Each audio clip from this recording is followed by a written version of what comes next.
Michel Dinard, donc bienvenue dans Ciné Comptoir. Bonsoir. Alors, vous êtes auteur, compositeur, interprète? Oui. On peut résumer comme ça votre carrière? Oui, oui, entre autres, oui. Interprète aussi, donc d'autres choses.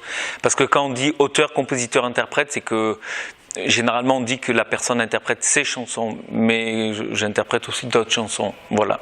Oui. Alors, quel est votre répertoire? En dehors? Parlez de vos compositions personnelles. Un peu de tout. Comme je suis ténor, je fais un peu de classique, notamment par exemple des choses comme je disais l'autre soir, alimentaire, Luis Mariano. Mais j'ai fait un spectacle. Alors si je résume tout ce que j'avais fait avant, hein, j'ai fait un spectacle sur Léo Ferré. J'ai fait un spectacle sur Charles Aznavour. Donc, ce qui me vient à l'esprit, hein. Donc voilà, j'en ai fait d'autres. Donc moi, je suis plutôt chanson française. Voilà, j'aime bien la chanson française. Voilà. Alors, est-ce que vous avez des auteurs préférés, des interprètes que vous reprenez en préférence? Quel est puisque vous dites que vous êtes ténor? Donc, c'est ça, hein? Oui. Non, mais oui, ben, par exemple, j'aime bien reprendre du Pavarotti, des choses comme ça. Ouais. Ou bon, après, dans la chanson française, ce que j'aimais bien au départ, c'était, mais bon, ça commence un peu à dater comme référence, mais je pense que c'est toujours une valeur sûre, c'était Jacques Brel. Voilà. Moi, c'était... bon, j'ai pas connu, hein, parce que le type, il s'est arrêté de chanter, j'avais 5 ans, mais je l'ai jamais vu. Mais c'est le seul chanteur, quand je le vois en vidéo, il me dresse les poils sur les bras. Donc je me dis, en vrai, ça devait être une bête de scène, quoi. En plus, j'aime bien sa musique, j'aime bien ses textes, voilà. Donc après, je m'inscris pas forcément dans la lignée de Brel, hein. J'ai quelques chansons qui peuvent faire penser à Brel, mais sinon... mon influence, c'est toutes sortes de choses, mais ce mec-là, au départ, c'est vrai que pour moi, c'est un des... Comment vous faites pour vous chauffer la voix? Vous avez des cours aussi? Je suis prof de chant. Voilà. Alors j'ai une technique pour me chauffer la voix. Vous aviez tout prévu. Bien sûr. Quel est votre... Voilà, sans en dévoiler. Alors en fait, ce sont des techniques qui ont été mises au point par un phoniatre, et moi j'ai connu ça à travers des cours de chant. C'est se chauffer la voix, c'est chauffer les abdos avant toute chose. Et si on n'en a pas d'abdos? Ah ben si on a les abdos Cronenbourg, on fait des pompes. Non, Schwarzenegger, c'était pas un bon chanteur, c'est pas complètement lié à ça. Donc ce que je vais faire, c'est que je vais faire des vocalises là-dedans pendant 2-3 minutes, et après je vous pousse la chansonnette. Normalement c'est pas 2-3 minutes, c'est au moins 20 minutes, il faut se chauffer la voix. Là tu me fais vraiment un sale coup, Gérard, hein. Je te déteste, hein. On le fera à la fin, on va continuer l'entretien, et on le fera mais toutes les 30 secondes, je m'en fais un petit coup, hein. Ah, qu'est-ce que je fais là?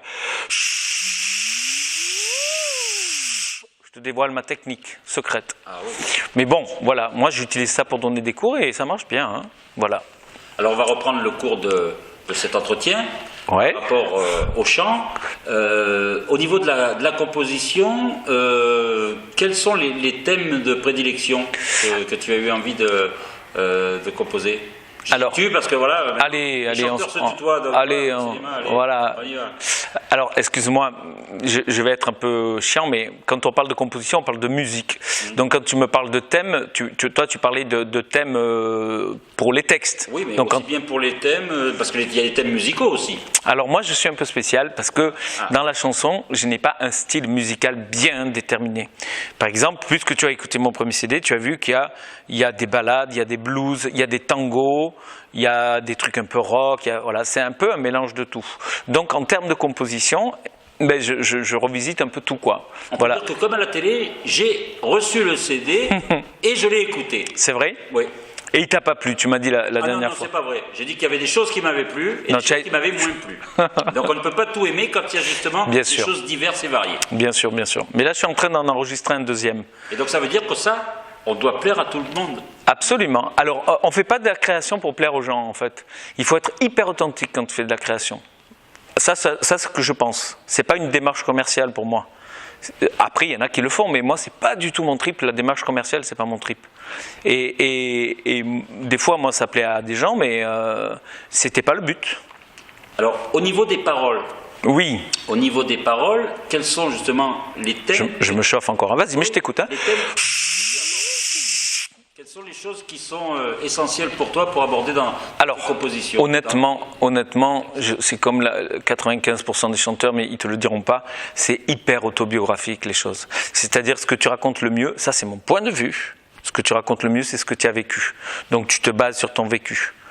Que ce soit au niveau des trucs tristes, au niveau des trucs marrants, au niveau de l'engagement, tu vois, je vais pas crier, je vais pas, moi je suis un chanteur qui peut être engagé sur certains points, mais je vais pas te faire de la chanson revendicatrice parce que je suis pas, tu vois, je suis pas un syndicaliste dans l'âme, mais par contre je vais le faire avec humour parce que c'est mon truc. Moi en fait quand j'ai envie de faire une chanson, je cherche j'ai une idée comme ça qui me vient, tu vois, ça vient de loin, tu sais pas, et ça tourne, tu cherches, tu trouves pas le moyen de traiter un sujet, tu vois, et à un moment, paf, tu as une idée comme ça, tu te dis, tiens, ça va être original. Mais c'est comme un chercheur d'or, normalement, si tu es honnête, tu passes beaucoup dans le tamis avant de trouver la petite pépite, quoi. Voilà. Alors, est-ce que, je sais que Michel Dinard est cinéphile. Oui. Est-ce que le cinéma influence? Honnêtement, tu veux que je te dise la vérité? Non. Non, le cinéma influence pas pour trouver des thèmes de chansons. Ça nourrit. Mais tu sais, moi, je me nourris énormément d'un tas de choses, d'aller voir des spectacles. Je me nourris vachement de théâtre. C'est d'ailleurs fatigant parce que quand tu crées, quand tu vas voir quelqu'un d'autre, ça te donne des idées. Et en fait, tu n'es plus spectateur, tu penses à des choses. Et évidemment, le cinéma, pour moi, c'est une source. Oui, bien sûr. Est-ce que tu as un film culte? Mais j'en ai 36. Mais un ou deux, allez. Ouais, il y en a plein. Dans le style, moi j'aime bien la science-fiction. Par exemple, Brasil, tu vois, de Terry Gilliam. Voilà. Donc avec cette musique, qui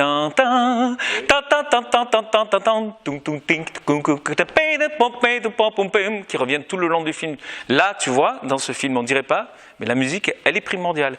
Et comme je suis musicien et que je suis chanteur, moi, quand je suis dans un film, quand c'est bien fait le cinéma, j'ai pas entendu qu'il y avait une musique sublime. Parce que normalement, quand tu es spectateur, que la musique est sublime, tu l'entends pas. La musique, elle est là pour rendre les images sublimes. Mais il y a quand même des films où j'adore la musique, bien sûr, il y a des super films, tu vois. Donc après, tu voulais des trucs un peu cons. Non. Genre, moi j'aime bien les comédies américaines à la con. Quand Harry rencontre Sally, par exemple, ça m'avait fait mourir de rire. Ah non, c'est pas à la con, ça va? Oui, l'orgasme, tout le monde s'en fout. Ah, la scène de l'orgasme. Servez-moi la même chose que la demoiselle, s'il vous plaît. Oui. En même temps, Quoi donc? tu es comédien. Oui, en fait, je suis comédien. Des chansons, faut jouer la comédie. Ah ben oui, voilà. Et d'ailleurs, dans mon spectacle, je fais...